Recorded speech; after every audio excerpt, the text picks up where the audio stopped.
¿Alguna vez te has preguntado por qué el Evangelio de Mateo es el primero que aparece al abrir tu Biblia? ¿No es una coincidencia ni un simple orden alfabético? Muchos lo leen como una biografía más, pero lo que la mayoría ignora es que este libro es el puente secreto que conecta miles de años de profecías con una realidad que podría cambiar tu vida hoy mismo.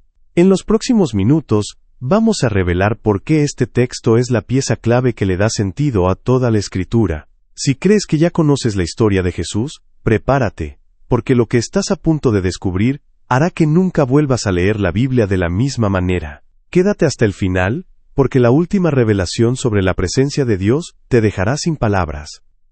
Bienvenidos a este viaje profundo por las páginas del Evangelio de Mateo. Para entender por qué este libro ocupa un lugar tan privilegiado en el Nuevo Testamento, debemos retroceder en el tiempo y ponernos en los zapatos de su autor. Mateo, también conocido como Leví, no era un hombre común ni un líder religioso respetado.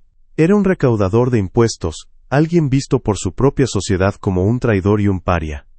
En el contexto del siglo I, trabajar para Roma recolectando impuestos de tus propios hermanos judíos era considerado la peor de las ofensas.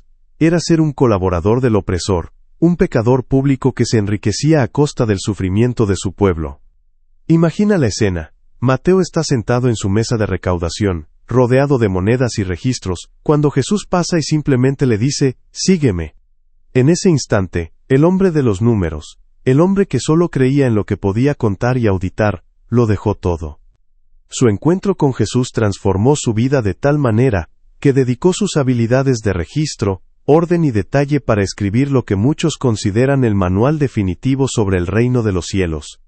Este evangelio no fue escrito al azar, fue redactado con una precisión casi contable para una audiencia específica, el pueblo judío que esperaba desesperadamente al Mesías prometido. Mateo sabía que para convencer a su pueblo, no bastaba con contar historias bonitas, necesitaba pruebas, linajes y el cumplimiento estricto de la ley. Pero aquí es donde se pone interesante. Aunque fue escrito hace 2000 años, los secretos que Mateo revela sobre la autoridad y la identidad son tan relevantes hoy como lo fueron entonces.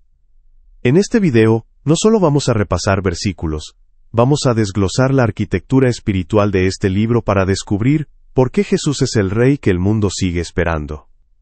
La razón por la cual Mateo es el primer libro del Nuevo Testamento es fundamental para entender toda la estructura de la Biblia. Imagina que estás leyendo una novela épica de 1000 páginas, y de repente al llegar al capítulo final, el autor cambia de protagonista y de escenario sin explicar qué pasó con las promesas anteriores. Eso es exactamente lo que sentiríamos si pasáramos del libro de Malaquías directamente a Marcos o Lucas. Mateo actúa como el pegamento teológico que une el Antiguo y el Nuevo Testamento. Su objetivo principal es demostrar que Jesús no es un personaje que aparece de la nada, sino el cumplimiento exacto de una narrativa que comenzó en el Génesis. Por eso, Mateo utiliza constantemente una frase que se convierte en el estribillo de su obra. Esto sucedió para que se cumpliera lo que fue dicho por el profeta.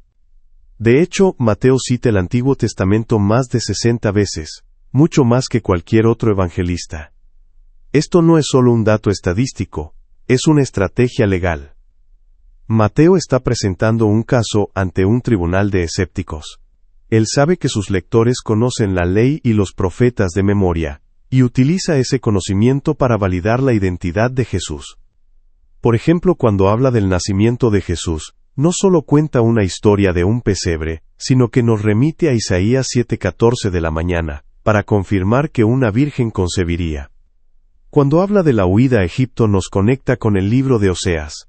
Mateo quiere que entiendas que Dios no improvisó con la llegada de Jesús. Todo estaba planeado. Esta conexión es vital, porque nos enseña que Dios es fiel a sus promesas a través de las generaciones. Si Dios cumplió lo que prometió durante 4000 años de historia a pesar de las guerras y los silencios, puedes estar absolutamente seguro de que cumplirá lo que ha prometido para tu vida hoy. Mateo nos invita a ver la Biblia como una única y gran narrativa de redención. Muchos lectores cometen el error de saltarse el primer capítulo de Mateo porque parece una lista interminable de nombres difíciles. Pero si haces eso, te pierdes uno de los secretos más poderosos y subversivos del Evangelio. Mateo comienza con una genealogía por una razón legal específica: establecer el derecho de Jesús al trono de David. Para un judío de la época, si no podías probar tu linaje no tenías autoridad. Pero Mateo hace algo que rompe todos los esquemas de la época. En las genealogías antiguas, casi nunca se mencionaban mujeres, y mucho menos mujeres con pasados, que la sociedad consideraba vergonzosos. Sin embargo, Mateo incluye deliberadamente a 4 mujeres antes de llegar a María: Tamar, que se disfrazó de prostituta; Rahab, que era una prostituta cananea; Ruth, que era una extranjera de una nación enemiga; y Betsabé, mencionada como la mujer de Urías para recordar el pecado de David. ¿Por qué un recaudador de impuestos que busca convencer a judíos estrictos incluiría estos nombres? Lo hace para revelar un secreto sobre la naturaleza del reino. La gracia de Dios es más grande que el pecado humano. Al incluir a estas personas, Mateo está gritando que el reino de Jesús es inclusivo y redentor. Nos está diciendo que el linaje del rey no es perfecto, porque el rey vino precisamente para salvar a los imperfectos. Además, Mateo organiza la lista en 3 grupos de 14 generaciones. En la gematría hebrea, donde las letras tienen valores numéricos, el nombre de David suma exactamente 14. Mateo está usando un código numérico para decir: Jesús es el hijo de David por excelencia, el rey esperado. Esto significa que no importa de dónde vengas o qué errores hayas cometido, hay un lugar para ti en la familia espiritual de este rey. Una de las estructuras más fascinantes de Mateo es cómo presenta a Jesús como un nuevo Moisés. Para el pueblo judío, Moisés era la figura máxima, el dador de la ley en el Sinaí. Mateo organiza su evangelio en 5 grandes bloques de enseñanza, imitando deliberadamente los 5 libros de la Torá. El momento cumbre de esta comparación es el Sermón del Monte. Así como Moisés subió al monte para recibir las tablas de la ley, Jesús sube a un monte para dar la interpretación definitiva de cómo debe vivir un ciudadano del reino. En este sermón, Jesús utiliza una fórmula impactante: oísteis que fue dicho, pero yo os digo. Con estas palabras, Jesús no está contradiciendo a Moisés, sino que está llevando la ley al nivel del corazón. Dice que no basta con no matar, sino que no debemos odiar; no basta con no cometer adulterio, sino que debemos cuidar nuestros pensamientos. Mateo detalla estas enseñanzas para mostrarnos que el reino de Dios no se trata de cumplir reglas externas para impresionar a otros, sino de una transformación interna radical. El secreto aquí es que el reino de Dios opera bajo una lógica inversa a la del mundo. Los pobres de espíritu son los verdaderos ricos, los que lloran son los que encuentran consuelo, y los que sirven son los más grandes. Mateo quiere que entendamos que seguir a Jesús requiere un cambio de mentalidad total. No puedes vivir bajo el gobierno de Jesús usando las herramientas del egoísmo y la ambición del mundo. Este bloque de enseñanza es el corazón del Evangelio, y nos desafía a evaluar si nuestra fe es real o solo una religiosidad superficial.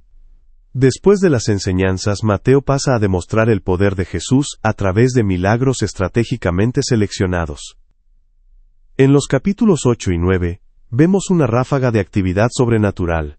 Para Mateo, estos milagros no son solo actos de caridad, son señales de que el reino de los cielos ha invadido el territorio del enemigo. Cada milagro responde a una pregunta sobre la autoridad de Jesús. ¿Tiene poder sobre la enfermedad? ¿Sana al leproso? ¿Tiene autoridad sobre la naturaleza? ¿Calma la tempestad? ¿Tiene poder sobre la muerte? ¿Resucita a la hija de Jairo? Hay un detalle teológico oculto aquí. A menudo se menciona que Jesús tocaba a los que eran considerados intocables. Según la ley ceremonial, si una persona pura tocaba a un leproso, se volvía impura. Pero con Jesús sucede algo revolucionario. Su pureza es tan expansiva, que al tocar lo impuro, lo santifica. La enfermedad no lo contagia a él, su salud contagia al enfermo. Mateo registra esto para que entendamos que Jesús tiene poder real para restaurar la creación. Además, resalta la fe de extranjeros, como el centurión romano, para recordarnos que este rey no tiene fronteras. Los 1000 el rey no pueda ordenar. Si él pudo calmar el mar de Galilea, que para los judíos representaba el abismo y el miedo, ciertamente puede traer paz a las tormentas emocionales o espirituales que estés enfrentando hoy. A medida que avanzamos, la tensión aumenta, no todo es sanidad, hay un conflicto creciente entre el reino de los cielos y los reinos de este mundo. Mateo dedica mucho espacio a mostrar cómo la religión institucionalizada puede convertirse en el mayor obstáculo para ver a Dios. En el capítulo 23, Jesús lanza advertencias duras contra los líderes religiosos, llamándolos sepulcros blanqueados. Mateo quiere que entendamos que el reino de Dios no es un sistema religioso más, es una relación de lealtad con el Rey. Este conflicto llega a su punto máximo en la pasión. Mateo es muy cuidadoso al narrar el juicio, destacando que incluso Pilato sabía que Jesús era inocente. Pero el secreto oculto aquí es que la muerte de Jesús no fue una derrota. Fue el acto supremo de un rey que da su vida por sus súbditos. Mateo registra que, al morir Jesús, el velo del templo se rasgó de arriba a abajo.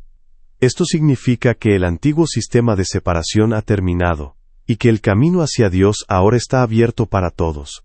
La cruz, que para el mundo era un símbolo de vergüenza, en el Evangelio de Mateo, se convierte en el trono desde el cual el rey conquista el pecado y la muerte.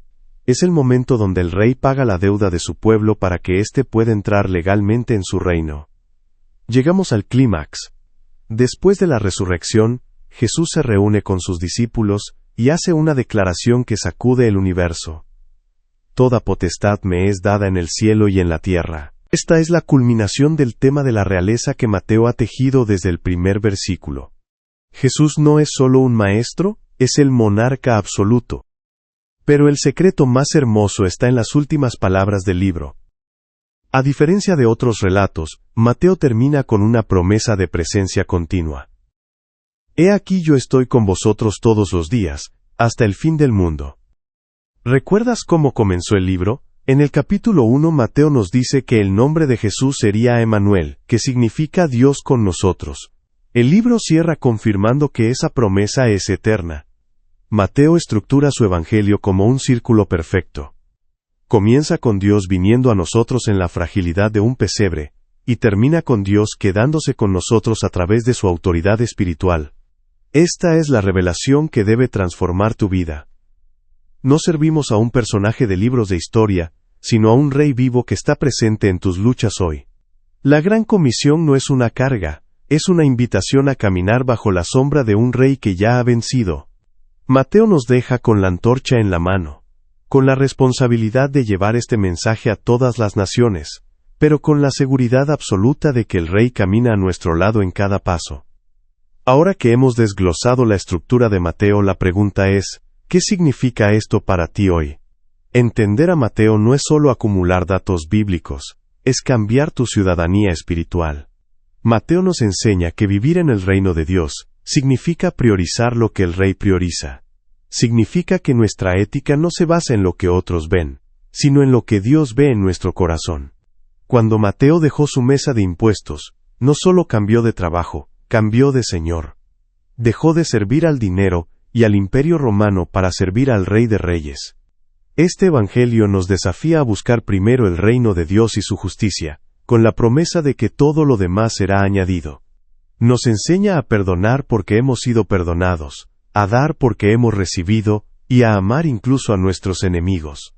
El secreto oculto de Mateo es que el reino no es algo que esperamos para el futuro, es una realidad que podemos experimentar hoy mismo a través de la obediencia y la fe. Al cerrar este libro, Mateo nos invita a ser la sal de la tierra y la luz del mundo. Nos llama a no esconder nuestra fe, sino a dejar que brille, para que otros vean nuestras buenas obras, y glorifiquen a nuestro Padre que está en los cielos.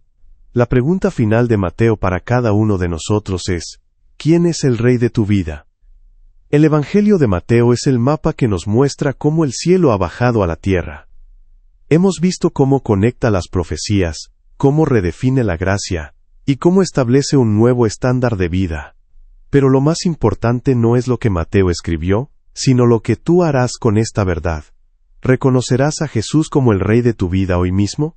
¿Permitirás que su palabra transforme tus prioridades? Si este análisis profundo te ha ayudado a ver la Biblia con nuevos ojos, te invito a que te suscribas al canal y actives la campana de notificaciones. Aquí exploramos las profundidades de la Escritura para que tu caminar espiritual sea más sólido. Déjanos un comentario contándonos qué parte de Mateo te impactó más, o qué otro libro de la Biblia te gustaría que desglosáramos así. Tu interacción es vital para que este mensaje llegue a más personas.